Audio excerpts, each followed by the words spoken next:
The thing with Mustangs, I think the problem that people have is that the steering's really slow on those cars. The steering speeds up as you go faster, right? So like on slow speed stuff, they have to wheel it. If you watch Chelsea's video at like English Town, he's literally bus driver in it.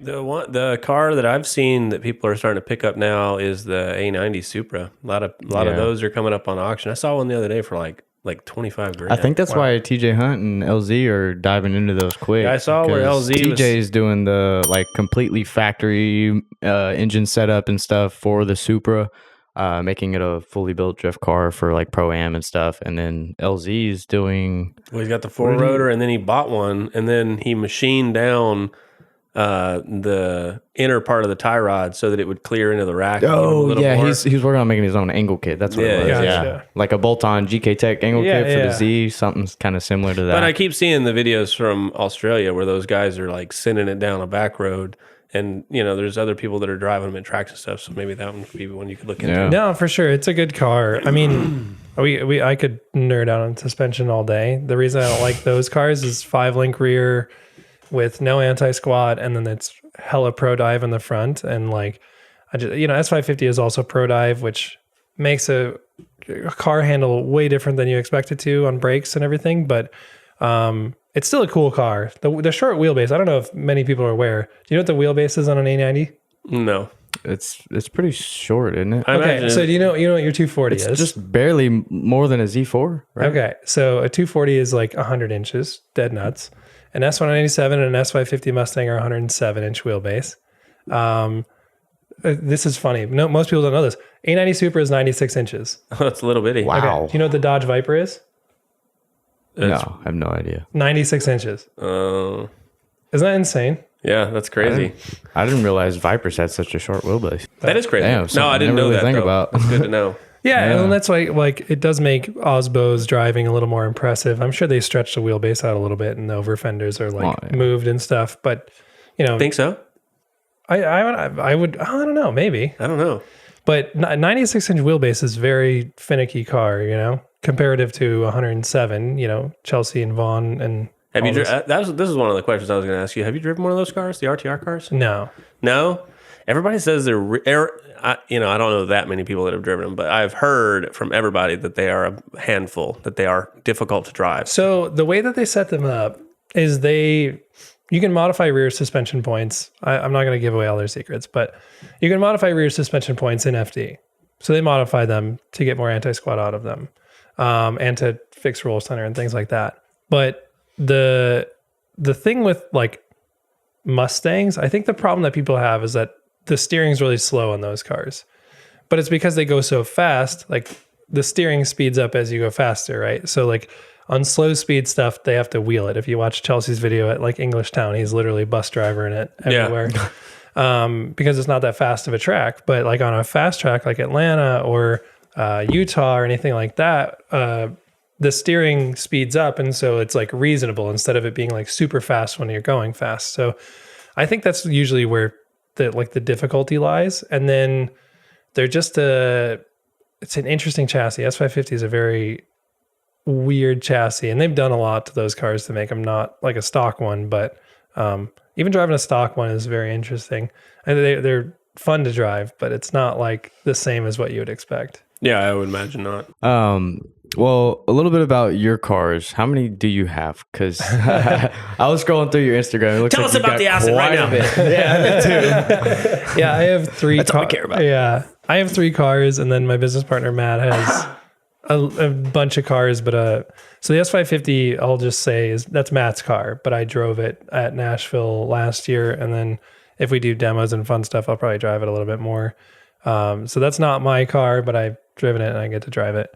My daily driver is an E46 wagon that's 3-liter and manual swapped. Sick. That thing's been all over the US. I drove it to Washington from LA, and then I drove to Salt Lake City for FD, and I drove to Zion, and then I drove out here when I moved. So that car's been all over the place, and it's a champ. I love that Wagons are best.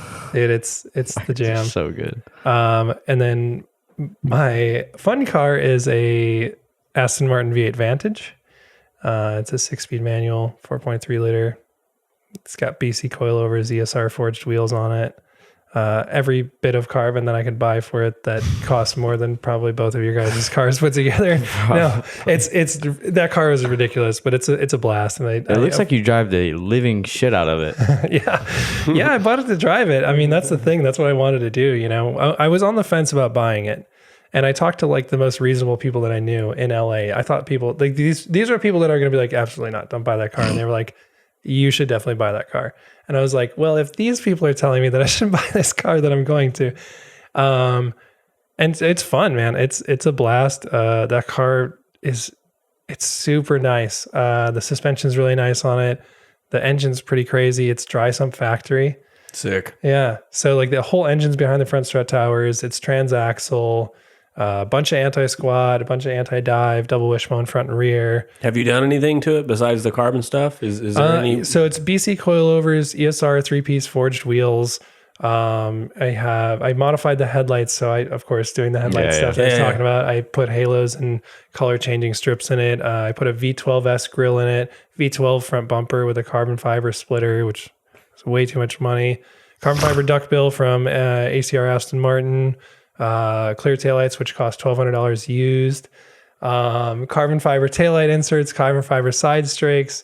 I made a custom head unit panel because there's no companies that made like a radio install because they're all fiber communication. So I had to like figure all that out on my own. But I have a 10.5-inch touchscreen Android head unit in it now.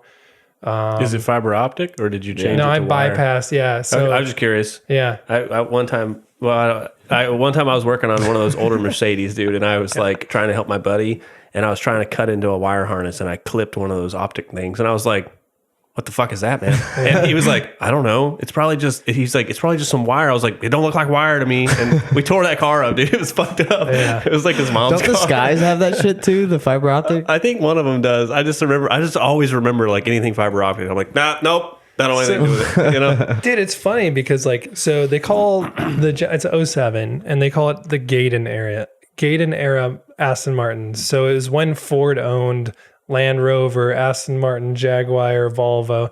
So all electronics in that car are Volvo. Even my replacement key fob that I got from the dude says Volvo on the back of it.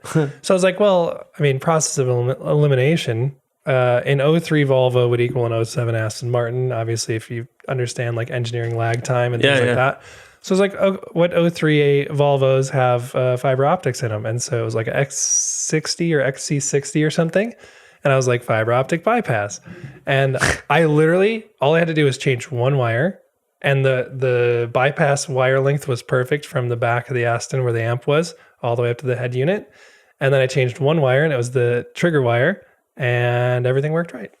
Wow. That's awesome. I did not know that there is a lag time of that long, 4 years. I didn't know that was... Well, you think about it, it's like Aston Martin took what they could, you know. I think that's another thing that people get misconstrued. They look at a supercar and they're like, that thing must be nice. And I was like, dude, a Honda Civic is miles nicer than a 458 or anything because of the production numbers and the engineering cost. So they did it smart. Ford basically handed all the resources to Aston Martin and said, here, do whatever. Yeah, use what you can to put it together. But I mean, the car, like, very lackluster interior, like, it's not impressive, but handling wise and performance wise, it's insane. 380 horsepower from a 4.3 liter. Goes to, I don't know, it's somewhere above $7,000.